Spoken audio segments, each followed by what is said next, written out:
Hello, मैं मुकेश कुमार आपके सामने। जैसे कि पिछले वीडियो में हमने बात किया था चैप्टर नंबर 2 को लेकर, आज हम प्रश्नावली 2.1 के सवाल को डील करेंगे। आइए देखते हैं इन प्रश्नों में क्या कहा जा रहा है।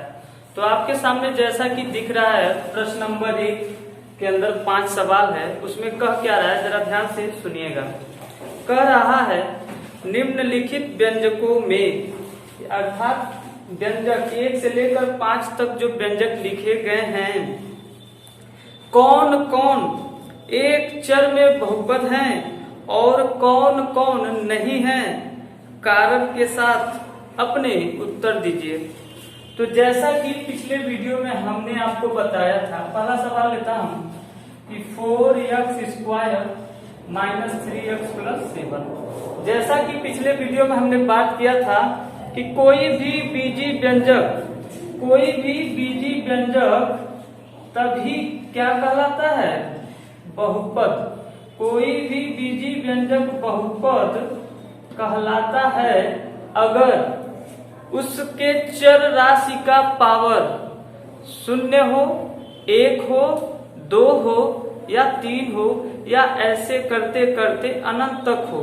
लेकिन क्या ना हो, तो हमने सीखा था कि कभी भी बीजी व्यंजक का जो पावर होगा, जो चर राशि होगा, उसका पावर कभी भी क्या नहीं होना चाहिए, निगेटिव ना हो। केवल एक चीज होना चाहिए बहुपद बनने के लिए, हम कह सकते हैं पूर्ण संख्या हो। और पूर्ण संख्याओं की शुरुआत कहां से होती थी, तो 0 से लेकर आगे तक। तो इस तरीके से यह जो बहुपद दिया है या जो बीजी व्यंजक दिया है, उसमें 7 के पास जो चर राशि है x, उसका पावर कितना है, 0 है। 3 के साथ जो x है चर राशि, उसका पावर कितना, 1 है। और 4x², यहाँ पर जो अधिकतम पावर है x का, वो कितना है, 2 है। किसी भी, यह जो बीजी व्यंजक था, इसके किसी भी पद में कोई भी अगर चर राशि था, तो उसका किसी का भी माइनस आया क्या, किसी का भी पावर जब माइनस नहीं आया, तो अर्थात यह हमारा बहुपद है। मुद्दा आया कि एक चर राशि में बहुपद है या 2 चर राशि में है, 3 चर राशि में है, किसमें है। तो आप देख रहे होंगे इसमें भी x ही बहु चर राशि है, इसका भी चर राशि x है और इसका भी चर राशि x है। इस तरीके से पहले सवाल का जवाब हुआ कि जी सर, यह बिल्कुल एक बहुपद है। और किस चर राशि में है, तो एक चर राशि में बहुपद है, क्योंकि चर राशि का पावर पूर्ण संख्या है। क्लियर। तो आगे बढ़ते हैं दूसरे सवाल की तरफ। दूसरा सवाल क्या कह रहा है कि y का पावर 2 प्लस के √2 क्या एक बहुपद है या नहीं है।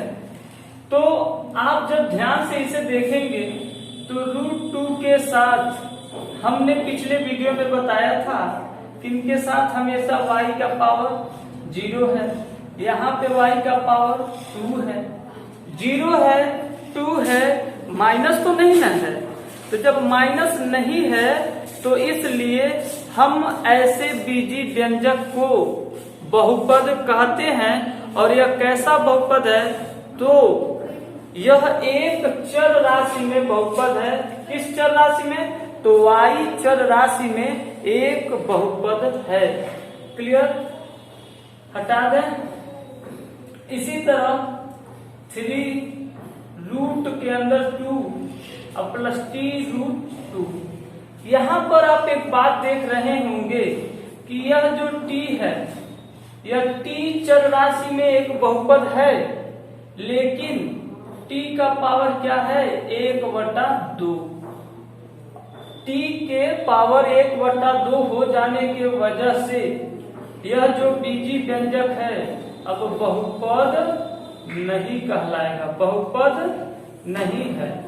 कोई पूछे क्यों नहीं है, तो इसलिए नहीं है क्योंकि जो t है उसका पावर 1/2 हो गया, जबकि हम आपसे बोले हैं कि किसी भी चर राशि का पावर या तो 0 होगा, या तो 1 होगा, या तो 2 होगा, या तो 3 होगा एंड सो ऑन होगा, लेकिन कभी भी भिन्न में या माइनस वाले नंबर नहीं हो सकते। मिला जुला कर एक शब्दों में बोलूं तो किसी भी चर राशि का पावर पूर्ण संख्या होना चाहिए। अगर वह पूर्ण संख्या नहीं है तो उसे हम बहुपद नहीं कहेंगे। आइए बढ़ते हैं अगले सवाल पर। इस तरीके से तीसरा सवाल हो गया। चौथा सवाल पर ध्यान दीजिए, बोल रहा है y + 2y। इसे हम कैसे लिख सकते हैं कि यह एक y चर राशि में एक बीजी व्यंजक है, बहुपद होगा कि नहीं होगा यह आगे का समय बताएगा। तो यह तो y लिख सकते हैं +2, y ऊपर गया तो क्या इसे y पे पावर -1 होगा। यहाँ पर आप देख रहे हैं कि इस y का पावर 1 है और इस y का पावर -1 है। मैंने बोला कोई भी बीजीय व्यंजक होगा और उसके अंदर जितने भी चर होंगे, किसी भी चर का पावर कभी भी माइनस नहीं हो सकता मेरे भाई, समझे कि ना। इसलिए यह एक बीजीय व्यंजक तो है लेकिन बहुपद नहीं है। कोई पूछे क्यों नहीं है तो हम कहेंगे क्योंकि जो चर है उसका पावर माइनस में है और चर का पावर हमेशा बहुपद बनने के लिए पूर्ण संख्या होना चाहिए, माइनस में नहीं होना चाहिए। आइए अगले सवाल की ओर बढ़ते हैं। अगला सवाल है x का पावर 10, y का पावर 3, t का पावर 50। जी पहले तो इसमें आपको बहुत ध्यान से देखना है कि x, y, t, मैं पूछूं इसमें कितने चर राशियां हैं तो आप कहेंगे सर इसमें तो 3 चर राशियां हैं। इस तरीके से यह जो बहुपद है वो 3 चर राशियों वाला बहुपद है और बहुपद का पावर 10 है, 3 है, 50 है, अर्थात पूर्ण संख्या है, भिन्न में नहीं है और माइनस में नहीं है। इस तरीके से यह जो सवाल है वह उसका जवाब क्या होगा कि यह क्या है, बहुपद है। बहुपद है तो क्यों है, ये जवाब लास्ट सवाल चल रहा है इसका बहुपद पर। तो आपके एक बात गांठ बांध लीजिए अपने दिमाग में कि कभी भी किसी भी बीजीय व्यंजक के अंदर जो चर राशि होगा उसका पावर पूर्ण संख्या होगा तो वह बहुपद होगा। अगर किसी भी एक चर राशि के पास उसके अंदर पूर्ण संख्या नहीं हुआ तो वह पूरा बीजीय व्यंजक बहुपद नहीं कहलाएगा। इस तरीके से प्रश्न नंबर 1 का समाप्ति होता है। अब प्रश्न नंबर 2 पर आइए। प्रश्न नंबर 2 बोल रहा है कि जो निम्नलिखित 4-5 सवाल दिए गए हैं, इन 4 और 5 सवाल के अंदर आपको x स्क्वायर का गुणांक, x स्क्वायर का गुणांक, गुणांक का मतलब होता है गुणे वाला अंक जो x स्क्वायर के साथ लगा हुआ है। तो पहला सवाल क्या है इसके अंदर, 2 + x² + x है। तो मैं आपसे पूछूंगा कि x स्क्वायर आप कहाँ देख रहे हैं तो आप कहेंगे सर ये मिडिल वाला जो टर्म है ना, पद है ना, इसके अंदर x स्क्वायर हमें दिखाई दिया। तो हम कहेंगे कि x स्क्वायर के साथ गुणा में कौन है तो आप कहेंगे 1 है। तो देखिए इस तरह हमारा जवाब हुआ कि x स्क्वायर का जो गुणांक हुआ, गुणांक को हम लोग कोफिशिएंट भी कहते हैं। कितना हुआ गुना तो 1 हुआ। इसी तरीके से दूसरे सवाल में ध्यान दीजिए, लिख रहा है 2 - x² + x का पावर 3। इसमें पूछ रहा है x स्क्वायर का गुणांक कौन है तो हम कहेंगे x स्क्वायर पहले आपको दिख कहाँ रहा है तो आप कहेंगे सर -x² हमें दिख रहा है। मैं बोल रहा हूँ x स्क्वायर का गुणांक क्या है, अर्थात x स्क्वायर में -1 से मल्टीप्लाई हुआ है, गुणा हुआ है, तब जाके -x² बना है। अतः हम बोल सकते हैं कि -1 ही -1 ही x स्क्वायर का गुणांक है। इस तरीके से ये 2 सवाल समाप्त होते हैं, हटा दें।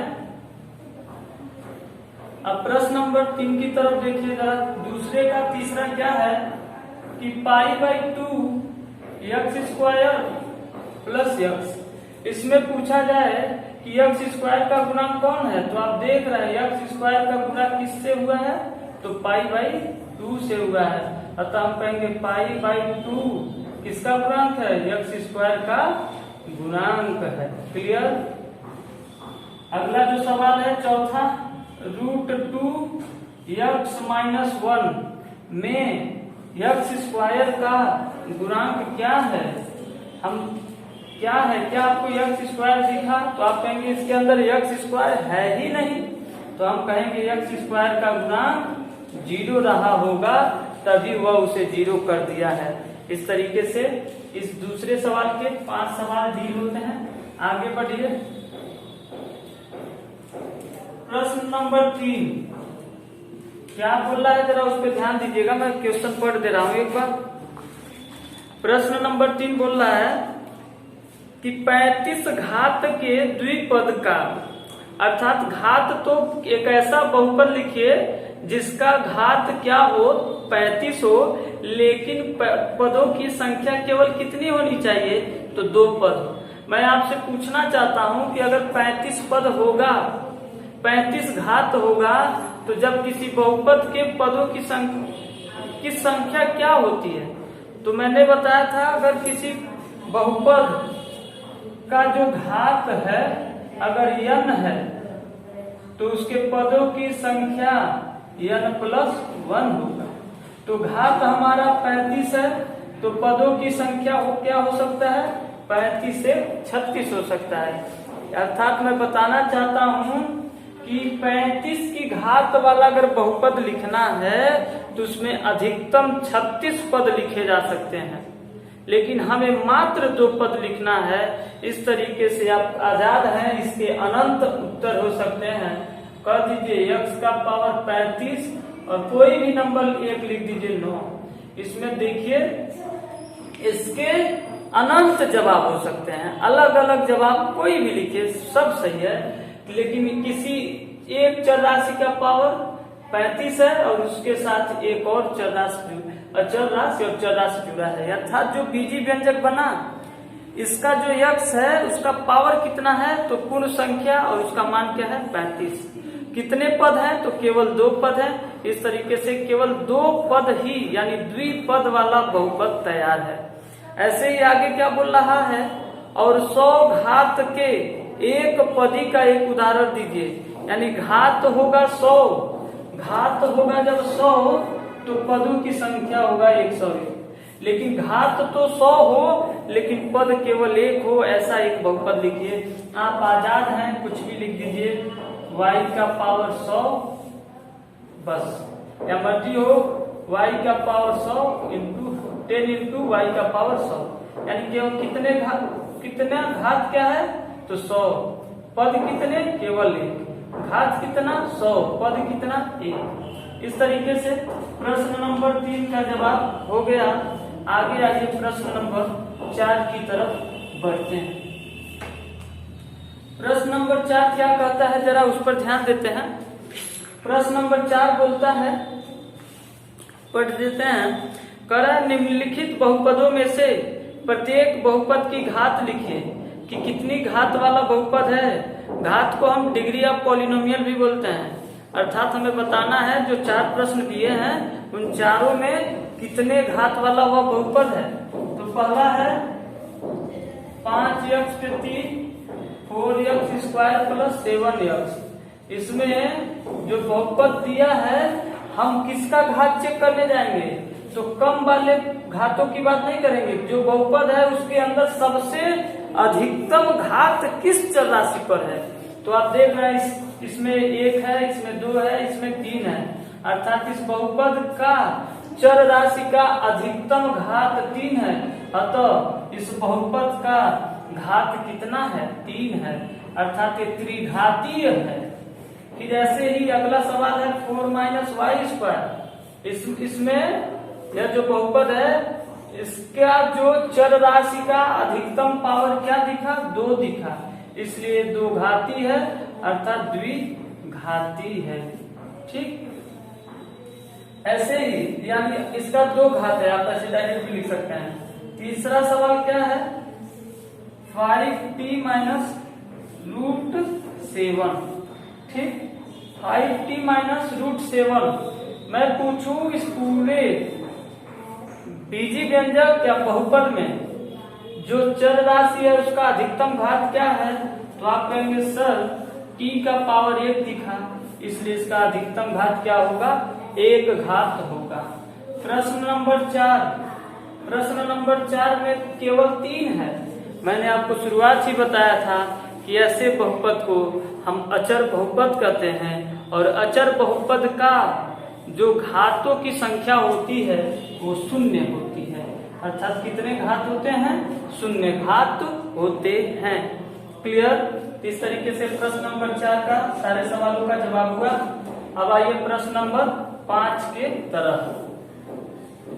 प्रश्न नंबर 5 क्या कहता है, जरा ध्यान दीजिए। बोल रहा है कि बताइए कि निम्नलिखित बहुपदों में कौन कौन बहुपद रैखिक है, कौन द्विघाती है और कौन त्रिघाती है। मैंने बोला था अगर किसी बहुपद का चर राशि का पावर 1 होगा, घात 1 होगा, डिग्री 1 होगा, तो ऐसे बहुपद को रैखिक बहुपद कहते हैं। जबकि अगर किसी बहुपद का पावर 2 होगा तो द्विघाती बहुपद कहते हैं, और पावर 3 हुआ तो त्रिघाती बहुपद कहते हैं। तो हमें इस प्रश्न में यही चुनना है कि किसका पावर 1 है, किसका पावर 2 है, किसका पावर 3 है। क्लियर। तो इस तरीके से 5वां का पहला सवाल है x² + x।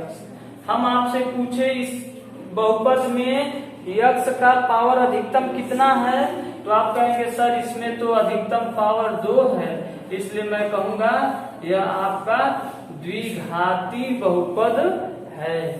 जबकि इसका दूसरा सवाल क्या कहता है, x - x का पावर 3। मैं आपसे पूछूं कि इसके अंदर अधिकतम पावर कितना है, तो आप कहेंगे सर जो बहुपद दिया है उसका अधिकतम पावर 3 है, इसलिए मैं कहूंगा इस बहुपद का जो घात है 3 है, और इसे हम क्या कहते हैं, त्रिघाती कहा जाता है। प्रश्न नंबर 3 इसका क्या है, y + y² + 4। मैं इसमें पूछूं आपसे कि यह बहुपद जो दिया है उसके अंदर अधिकतम पावर क्या है चर का, तो कहेंगे चर का अधिकतम पावर इस y के पावर 2 दिख रहा है, अतः कितना घात है, 2 है, इसलिए इसे हम कहेंगे द्विघाती बहुपद कहा जाएगा। प्रश्न नंबर 4 क्या बोल रहा है, 1 + x है। मैं इस बहुपद में आपसे पूछूं कितना घात है, तो आप कहेंगे x का पावर 1 है, और पावर 1 वाले बहुपद को हम कहते हैं रैखिक बहुपद। क्लियर। इसी तरीके से आगे देखिए 3 × t है, यहाँ पूछू इसका पावर क्या है, तो t का पावर 1 है, इसलिए इसे भी हम कहेंगे रैखिक बहुपद। क्लियर। बता दें इसे। अब इस तरीके से अगला सवाल देखिए। अगला सवाल 6ठा सवाल क्या है, r²। मैं पूछूं इस चर का पावर अधिकतम कितना है, तो आप कहेंगे 2 है, इसलिए यह द्विघाती बहुपद है। 7वां सवाल क्या है, 7x का पावर 3। अधिकतम पावर कितना है, तो आप कहेंगे 3 है, इसलिए इसे हम क्या कहेंगे, त्रिघाती बहुपद कहेंगे। क्या कहेंगे, त्रिघाती बहुपद कहेंगे। क्लियर। इस तरीके से प्रश्न नंबर 1 से प्रश्न नंबर 5 तक के प्रश्नों को हमने डील किया। नेक्स्ट वीडियो में हम बात करेंगे प्रश्नावली 2.2। कोई डाउट हो, कोई समस्या हो तो आप कमेंट बॉक्स में करके पूछ सकते हैं। मिलते हैं नेक्स्ट वीडियो में। जय हिंद, जय भारत।